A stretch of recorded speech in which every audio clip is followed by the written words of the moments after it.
মটরশুঁটি বা কড়াইশুঁটির এই কচুরি বাঙালির জলখাবারে এক্কেবারেই স্বর্গ। কড়াইশুঁটির সাথে হিঙের পুর ভরা এই গরম গরম কচুরি মুখে পড়লেই আহা!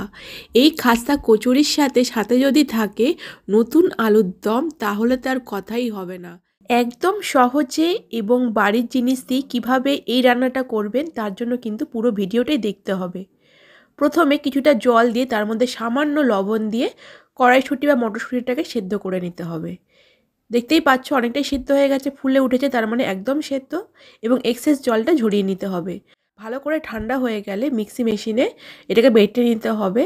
দেখতেই পাচ্ছ বাটাটা একটুখানি কম মনে হচ্ছে, তার জন্য আবারও অল্প পরিমাণ জল অ্যাড করে আবারও বাটতে হবে। দেখতেই পাচ্ছ দারদারা রয়েছে, তার জন্য পুরো মসৃণ করার জন্য আবারও অল্প জল অ্যাড করে ভালো করে একদম মসৃণ একটা বাটা রেডি করতে হবে।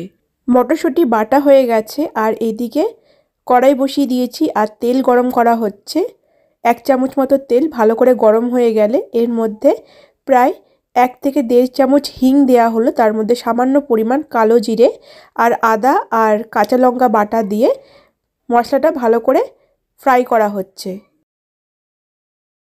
সামান্য জল অ্যাড করে মশলাটাকে একটু কষানো হবে যাতে তেল ছেড়ে দেয়, তারপরে কাঁচা গন্ধটা চলে গেলে নেক্সট প্রসেসে যাওয়া হবে।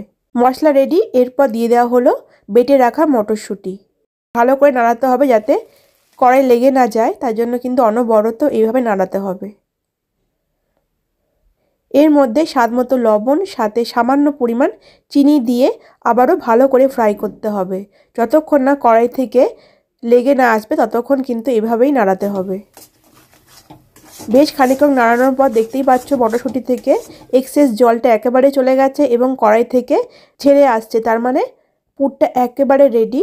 কড়াইয়ে কিছুক্ষণ নাড়াচাড়া করতে হবে যাতে এক্সেস জলটা একেবারেই না থাকে এবং মটরশুঁটির কাঁচা গন্ধটা যেন একেবারেই চলে যায়। এরপর কড়াই থেকে নামিয়ে পুরটাকে ভালো করে ঠান্ডা করে দেন আমরা ইউজ করব কড়াইশুঁটির কচুরিতে। পুরটাকে একটু ছড়িয়ে দেওয়া হলো যাতে ঠান্ডাটা খুব তাড়াতাড়ি হয়ে যায়। এখন ময়দা মাখানো হবে। এখানে 500 গ্রাম মতো ময়দা আছে। এর মধ্যে লবণ দেওয়া হচ্ছে সামান্য পরিমাণ স্বাদ অনুসারে। চিনি অ্যাড করা হলো 1 চামচ মতো। প্রায় 1 চামচ পরিমাণ তেল অ্যাড করা হলো। বড় 1 চামচ পরিমাণ তেল অ্যাড করা হলো। ভালো করে সমস্তটাই মেশানো হচ্ছে।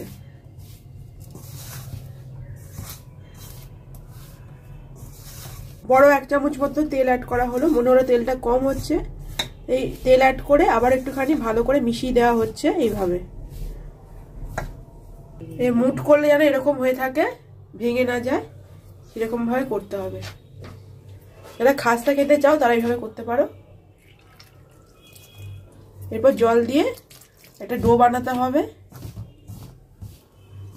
যেভাবে লুচির ডো হয় সেইভাবেই কিন্তু মাখাতে হবে। খুব শক্তও না, খুব মানে নরমও না। অল্প অল্প জল দিয়ে কিন্তু বুঝে বুঝে মাখাতে হবে।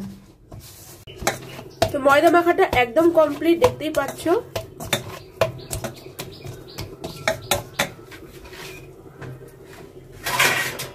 কিছুক্ষণ ঢেকে রাখতে হবে বা কিছুক্ষণ স্টে রাখতে হবে। এখন ময়দাটা রেডি হয়ে গেছে। এখানে ময়দার লেচি কেটে নিচ্ছে, এখানে ছোট ছোট করে কেটে নিচ্ছে লুচি আকারে।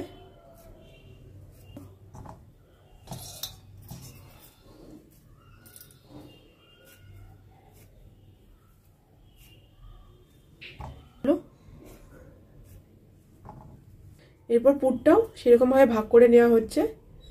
লেচি থেকে একটু ছোট করে মানে ভাগ করা হচ্ছে, দেখতেই পাচ্ছ। তো কোনোভাবেই লুচি থেকে মানে কচুরি থেকে বেরিয়ে না যায় সেইভাবে দিতে হবে।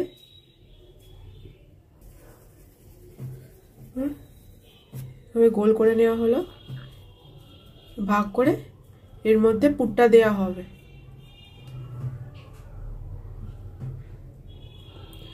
বসিয়ে চারিদিক দিয়ে এই মুখটা বন্ধ করে দেওয়া হবে। একদম রেডি।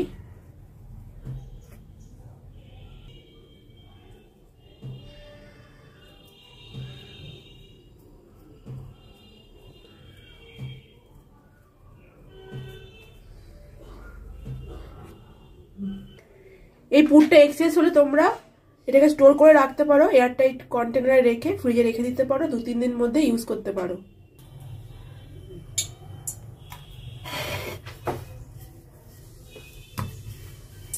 একটু হালকা প্রেস করে বেলতে হবে, খুব বেশি প্রেস করলে কিন্তু পুরটা বেরিয়ে যেতে পারে।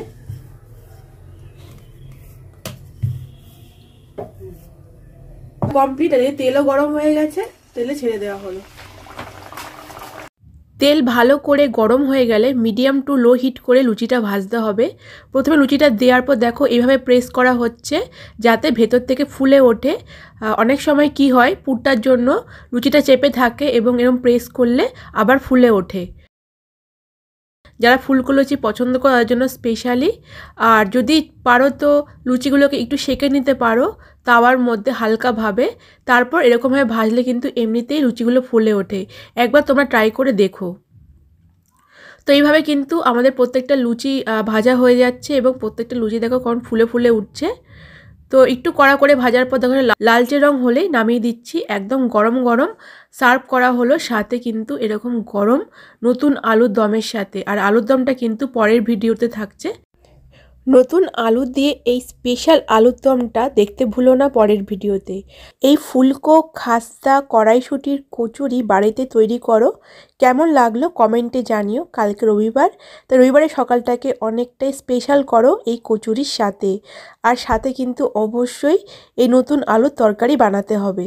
দেখতেই পাচ্ছ কতটা খাস্তা ক্রিস্পি, আর ভেতরটা দেখেছো কত সুন্দর পুরগুলো দেখাই যাচ্ছে। আর এরকম আলুর দমে ডুবিয়ে খেতে অসাধারণ লাগলো। ভিডিওটা তোমাদের কেমন লেগেছে অবশ্যই জানিও মতামত।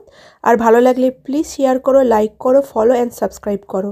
দেখা হবে আবারও নেক্সট ভিডিওতে।